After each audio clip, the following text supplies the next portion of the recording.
Olli Lindholm. Sinulle haluan antaa pikkujoululahjaksi. En ole jouluihmisiä, olen erittäin huono näissä. Niin näinkin hienon lahjan kuin junalipun Raumalle. En tiedä kuinka pitkä matka se on, mutta toivottavasti se on oikein mukava ja viihtyisä. Hyvää matkaa. Tämä on varmaan iso, kun tämä paketti on näin iso. Oi. Junalippu Pori, Tampere, Tampere, Rauma.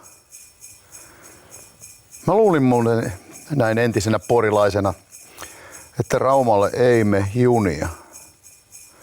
Mutta jos näin on, niin mä menen kyllä sitten käymään jouluna Raumalla. Ja, mutta mulla on niitä joulukonsertteja, mutta jos Armille käyn, niin mä käyn sitten tammikuussa Raumalla.